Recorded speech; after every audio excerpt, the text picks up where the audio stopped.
story of Red Butterfly is really about love lost and really self-love lost. And these three do a wonderful, wonderful job of starting the film off, showing the love. And as we go through this process, it's this beautiful downward spiral that's really meant to inspire people to say, look, maybe I don't need to do that or do this because I want to walk on. And you'll see the project and you'll understand what we're saying at the end. You were a St. Louis Rams player, right? I was a St. Louis Rams player, yeah. How was that transition from the NFL to the film industry? You know what? Coming from an industry that was very, very difficult, coming into this one, I was prepared for the rigors of what was going to be involved, but it's very, very different. I think this is so much tougher. I mean, we were working on this project for a very long time and getting it through. But the beautiful thing about it is, you know, the director is like a coach. He's a coach of his athletes. When we were on set, this man right here, we had a conversation. He explained to me, he says, actors are the athletes of emotion. And that stuck with me. You know, your producer's like your GM, and I'm like a coach. And once I got that, I understood these guys better because I'd been an athlete. And I said, okay, everybody has a different motivation, but these guys are tough because I can see their hearts. Thank you so much. What is like the main takeaway that you would like people to have from this movie? You know, we use the tagline, "Vice is tragedy," and really what that is meant to say is, look, don't let the things that hurt you in your life bring you down. Don't let your vice be your own tragedy. Love yourself, and you'll see that passion from the cast and the characters and the story and the vibe on screen. And that's what's really, really important about this project because it has a real message. Vice is tragedy. Okay, thank you so much. How did you guys prepare for these characters, the characters that you play in the movie? Oh, how did I prepare specifically? You know, I read the script over and over and over again. I tapped into my dark side, and a side that most people don't want to tap into, and I allowed it to come out, and but made sure that it wasn't just about the dark side. It was for a purpose. It was. There was a reason behind. There was also love and a twisted version of trying to take care of everybody at the same time.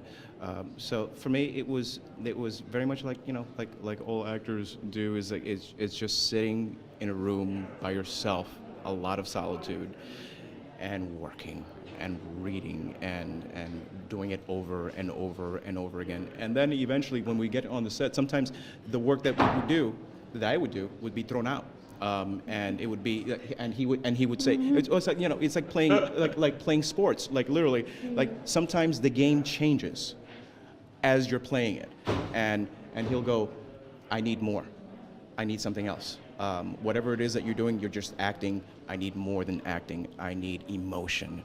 And so that's sometimes the preparation was more like bracing, you know, just bracing and waiting to actually prepare for a scene, and then keep an open mind and listen to everything that he wanted. And one of the great things about John is that very much as he said, like coaching, you want to please him.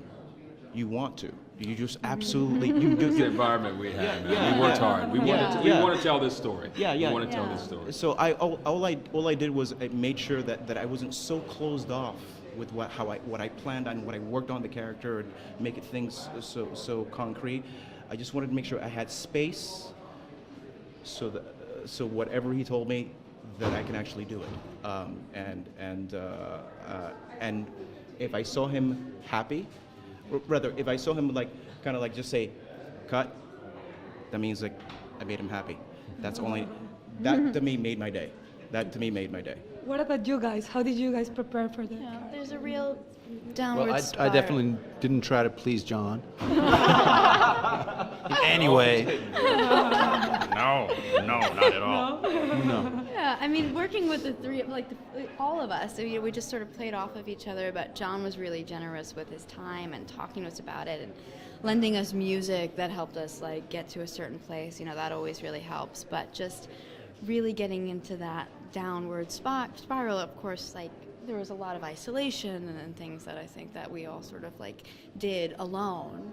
But when we were on set, I mean, it was just, you know, we were there were long days and we were just spending a lot of time, but that was all thanks to John allowing us to do that because it's not easy.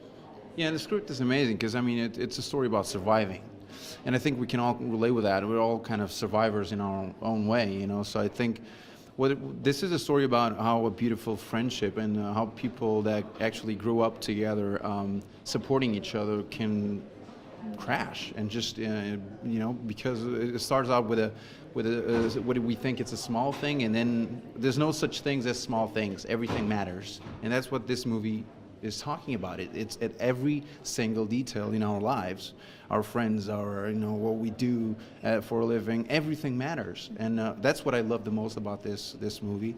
It's a story about surviving and how when sometimes we think everything is okay and everything is fine, it's actually the opposite of that. It's the beginning of the end. And that's what I love the most about this movie. It was awesome, and John did a tremendous job, and we all were really happy on set. It was a 20-day shooting, so it was pretty intense, and we made it. And we're here to celebrate. Perfect. What are like the next your next project, guys? Oh man, anything that we can work together on. But these guys have a lot of great things going on. Diogo obviously has a show on the CW called The Messengers coming out next year. Christine has a couple of great projects, Scorsese produced projects. Opposite Miles Teller coming out soon next year. Wilson Heredia is gonna be on Banshee this fall. I mean, these guys are doing great things. And me, it's time to write and do big things. Anything I can do, like I said, to work with these guys again. Thank you. Thank you so much, guys. Nice to meet you. Nice to meet you. Thank you so much. Appreciate it. Bye. Thank you. Thank you. Thank you so much. Gracias.